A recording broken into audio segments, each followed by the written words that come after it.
We have another bucket list. This one is in Beantown as we take you to Fenway Park for the Sox and the Yanks. But you cannot live on baseball alone, so we show you how to eat and get around Boston. Then we head south for a restaurant with family links to Margaritaville. And then not far away, a golf course that has been revamped and is being called one of the best in the region. You are swinging and sipping up and down the eastern seaboard with Undercover Jetsetter.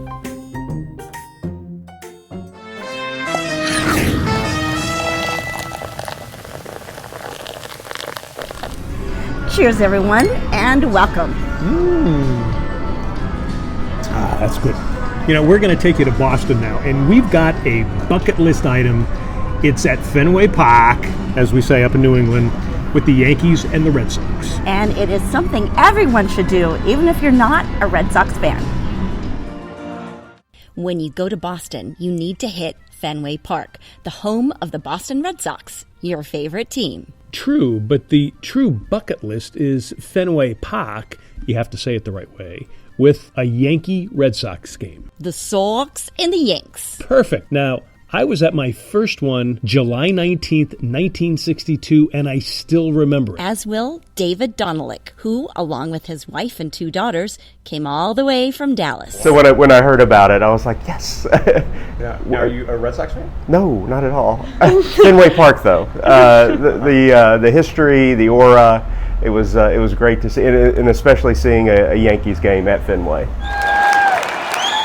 And on this night, they, along with 37,000 others, saw another Sox-Yankees classic. No, it was fun because the one, lots of runs, but 2, the Yankees got up 4-0, and then here come the Sox. So it kept it interesting. Certainly for you Sox fans anyways. The final score was 15-7. Red Sox. Oh, yeah. And my wife, Terry, a converted Red Sox fan who wanted to finally see a Sox-Yanks game on our anniversary. Yankee fans, on this night, we're not celebrating your anniversary or anything else.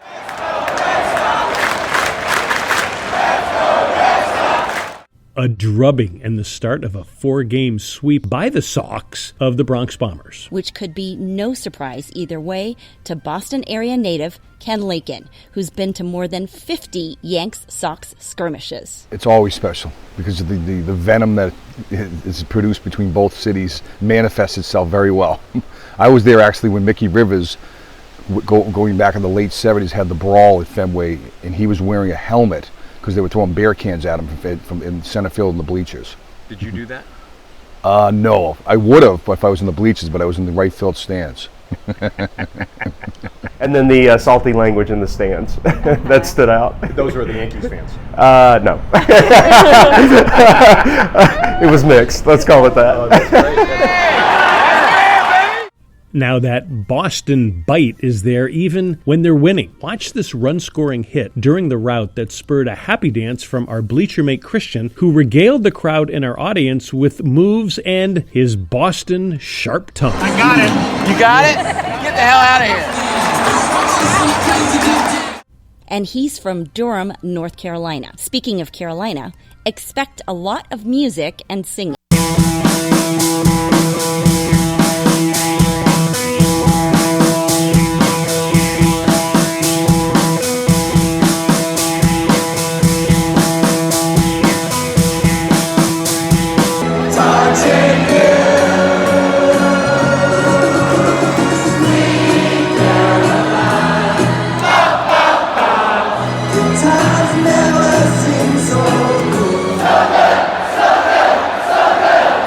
Center fielder.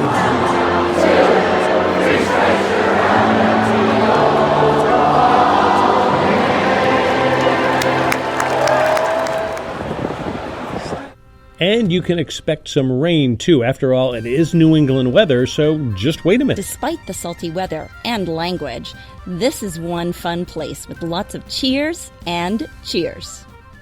Everybody knows your name.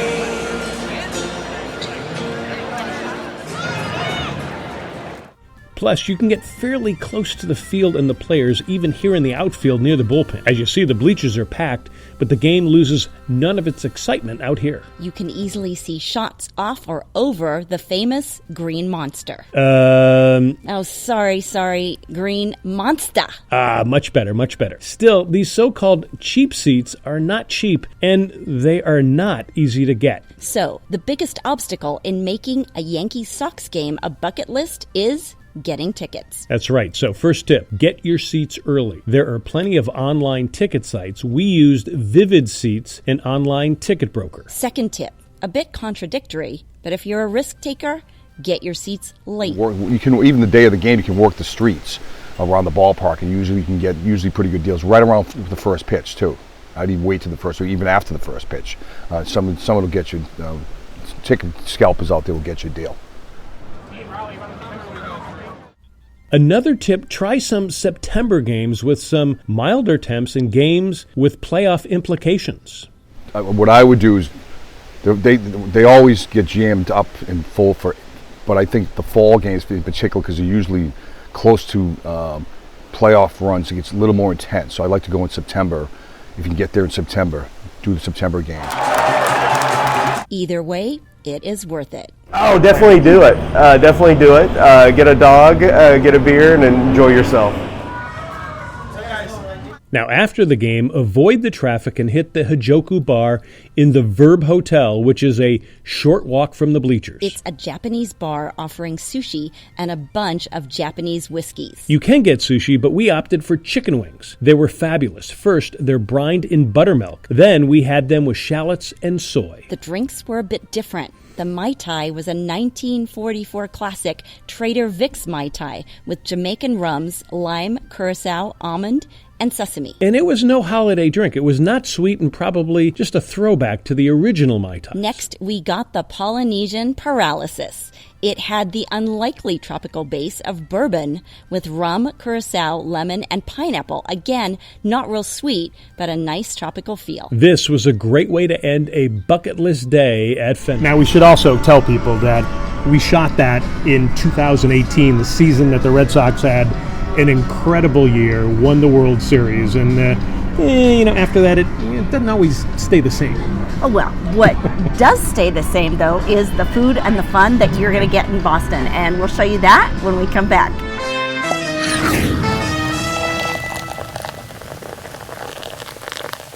Now, even if you don't go to Boston to see the Sox play, Boston has plenty to do and places to eat. And let's show you. So we shared with you the bucket list item that is the Red Sox-Yankees game at Fenway Park. And even if you're not a Yankee or a Red Sox fan. But you are a fan of great travel and cuisine. So let's excite your Jetsetter palates and needs as you get revved up for a Sox-Yanks game. Our operative and Boston native, Ken Lakin, has your pre-game agenda. Couple of tips just on places. You got to go to the Bleacher Bar, which is underneath Fenway, and you can see center field from it's fantastic. And the Cask and Flagon is an old staple that you have to go to as well. That's a fantastic bar to go to as well. So we did. The Bleacher Bar is right in the famous Green Monster.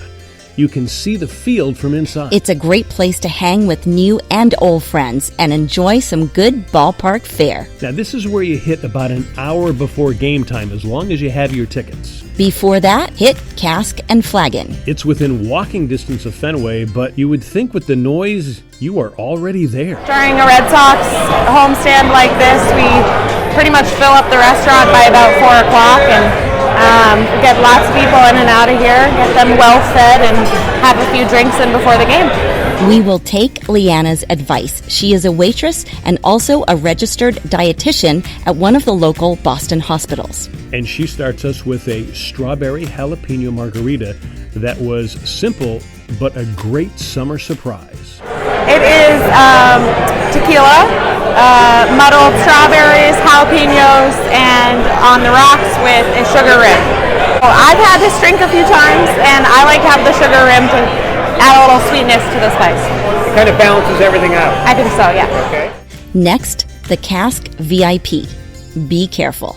Vodka clementine infused with pineapples for 3 weeks and then shaken over ice. It's called the Cask VIP. It's our signature drink. Vodka Clementine. What's that? Is that orange vodka? Clementine flavored vodka by Svedka. You know what's scary about that? Is you What's can't that? taste the vodka. You can't at all, no. That is very scary. Now some food. You need stuffed quahogs. Those are a Cape Cod special. Quahogs are large clams, and so we mix the quahogs with some spices, vegetables, breadcrumbs, stuff them and bake them. Okay. On a diet? Take the advice of this dietitian and get the cauliflower. That's new on our menu this summer. They're fried and then mixed in a sweet sriracha sauce. Okay, and you're a dietitian too, right? I am, yeah. So you would recommend that to people who are on a diet? I mean, yeah, it's a good way to get your vegetables in. Sure. Now, earlier in the day, we hit Eastern Standard, again, not far from Fenway. But you need to take your time here. Don't eat and run. Now, why? Well, you need to enjoy this great New England cuisine with a foodie and mixology flair. First, we dove into their specialty drinks that had a touch of Hemingway. Yep, this is a whiskey smash that we're sure Hemingway would have enjoyed. It has bourbon muddled with mint and lemon wedges, along with some sugar. And then the Old Cuban. It screams Papa. It is a light, elegant daiquiri. It has rum, Angostura bitters, mint, and here comes the summer lightness. Some cava. It's this sparkling wine addition that makes a hot, humid day tolerable. Now next, a Hemingway discovery, the Jack Rose. This was the drink in The Sun Also Rises, but Hemingway never left the recipe. So bartender extraordinaire, Jackson Cannon, devised what Hemingway might have used. He used Laird's Applejack apple brandy, grenadine, a bit of lemon, and Peychaud's bitters. It is fruity but tart and some edge thanks to the bitters. For food, we started with this French onion soup. Sacre bleu! It was hot, full-flavored, and thick from the gooey cheese. Yeah, and the best endorsement came from a local hotel concierge who said, if I could have that for lunch right now, that is what I would have. We get it. We also got this, half a lobster. This is an appetizer that will fill you up. Now some tips on lobster in New England. First, you must try it. It's so good here. Second, if you don't know how to crack and pull it out, don't be afraid to ask someone, or just bring us along. That's right. Now getting around Boston is fairly easy despite some heavy traffic. There's plenty of Lyft and Uber with little wait time. And you can take the T, Boston's subway system. It's fairly clean compared to other major places, and it can get you to some of the cities and towns outside of Boston. Which is where we stayed. This is the Freepoint Boutique Hotel in Cambridge, not too far from Harvard. It is a relaxing stay whether you're on vacation or on the job. The Freepoint is set up so that you feel right at home. You can even bring your puppy dog. That's right. Now, this seems like a millennial-style hotel, but it caters to many business visitors who have dealings in Boston.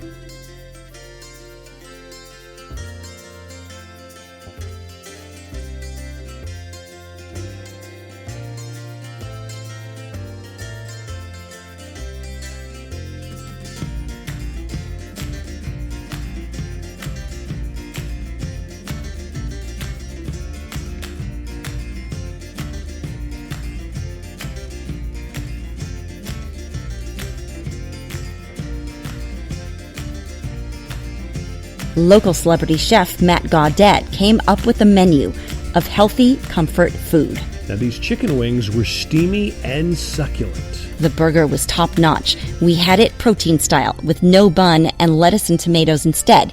It paired nicely with the Swiss cheese and bacon. There is a full bar with a creative rapping bartender called Trey. You want your own stash? No worries. That's right. Within walking distance, get this, is Whole Foods, Trader Joe's, and a great wine and spirit shop. A home run. And Freepoint has one of the most efficient gyms. That's right. My wife, Terry, our Jetsetter fitness expert, was very impressed. One of the things that's nice about it is everything is very organized. There's something for everybody as far as strength, conditioning, weight training, TRX training, which is using your own body weight for flexibility, strength, core work. Actually, it's one of the best hotel gyms I've been in. for using a small space. So there you have it, a Boston bucket list. And how to do it. So that's Boston for you. And just to remember, I mean, you don't have to go for a Red Sox game. You don't even have to go in the summer season. It's hot in Boston. And at the same time, too, if you go in spring and fall, I mean, the weather is spectacular there. Less crowds as well. So think about that, too. Oh, perfect. Now, when we come back, we're going to go to another good weather place, Myrtle Beach. And we're going to show you everything there and a place that is a local haunt and hangout for visitors and locals.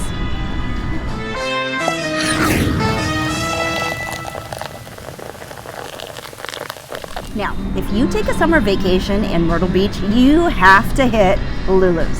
And Lulu is, well, she's got great food and a family connection that will lead to a lot of relaxing fun. We joined the summer crowds in the Myrtle Beach area at Lulu's in Barefoot Landing, which is actually in North Myrtle Beach along the Intracoastal Waterway. Now, this is a great stop after a day at the beach. It can be a group of guys and gals tipping a few at the bar, or it could be families with plenty of outdoor activities for the kids. Did the wind sweep you off your feet? Did you finally get the chance to dance along the light of day? Of course, there has to be music. After all, Lulu's is created by Lucy Buffett, the sister of Margaritaville's Jimmy Buffett. Lucy is a cook and an author, and it shows. First, 2 drinks we recommend. This is Lulu's Rum Punch. It is their version of the Rum Runner. It has Margaritaville spiced rum, Cruzan coconut rum, Margarita dark rum, cranberry juice, pineapple juice, and a sweet and sour mix. Next, naturally, we had to have the Cadillac Margarita. You don't go to a place with connections to Margaritaville without getting this one. And trust us, wasting away could be fun with this. It is a smooth top-shelf margarita with Margaritaville Gold Tequila, De Kuyper Orange Liqueur, and their special margarita mix. Now, as far as food, Lucy mixes Southern cuisine with European gourmet. Take this appetizer called Crazy Sisters Crab Toast. It has sweet crab claw meat, Swiss cheese, cheddar cheese, green onions, and mayo all spread on French bread and toasted. And it came with this market fresh salad, a great way to kick off a meal. For entrees, we started with grilled shrimp along with some fries. This is a summer must. Nicely grilled, but still moist. And then, the surprise hit of the night. This is Gouda grits. This was an OMG from everyone at the table. You could taste the grits, but adding in this creamy Dutch cheese takes the Southern staple to a whole new level. Next, more Southern appeal. We bit into the fried green tomato BLT. Again, fabulous. Hey, the B stands for bacon, and the T, well, it stands for fried green. Make sure to try their fried onion rings. Crispy on the outside, moist on the inside. It comes with a mustard sauce, and that could go on a lot of things. Then we dove into a Lulu's classic cheeseburger. This is the Pimenta cheeseburger. Pimenta is Southern for pimento cheese, another Southern staple. The half-pound burger has Lulu's salty pepper seasoning blend and another T, fried green tomatoes. Next, Lulu's goes south of the border with tacos. We got this blackened fish taco with Lulu's guacamole, which was fresh with nice bite-sized chunks of avocado. It was a perfect complement to the blackened fish, which also had a nice spicy bite, but not overpowering. Again, fabulous. But we weren't done yet. For dessert, we had this hot, fun, Krispy Kreme bread pudding. It is served with vanilla custard sauce and pecans. And yes, it tastes as decadent as it looks. Plus, it's huge. 4 of us could barely finish one serving. Don't worry, if you watch what you eat though, Lulu's caters to healthy needs too, offering gluten-free and shellfish-free menus as well. Now, were we full? Sure, but that didn't stop us from getting a mudslide. It has vanilla ice cream, Irish cream, Pinnacle whipped vodka, and coffee liqueur. After all that, we needed a walk, so we took a look at some of Lulu's rope courses and the arcades for kids. Then we strolled around Barefoot Landing with plenty of music and shops, plus some old-fashioned fun that many of us remember as kids. You will also remember Lulu's because of some of the little things that they offer. That's right. Don't be turned off by the large crowds. Lulu's staff runs like clockwork, getting the food out in a timely manner despite the sizable menu and big clientele on many summer nights. In addition, because it's so popular, they also offer an online feature called Beat the Wait. This way, you can get online to avoid standing online if there's a long wait on a busy night. Go to this website. If you're in Myrtle Beach kicking back, then Lulu's is a great place to start. Now, I've been to Lulu's in the winter, and it's still great food. You can go there in other times of the year, too, as well. You still get the great food and you get the great service. Just won't get as big a crowd. Right, makes sense. Now, also, not too far from Lulu's, when we come back, we're going to rediscover a golf course in Myrtle Beach.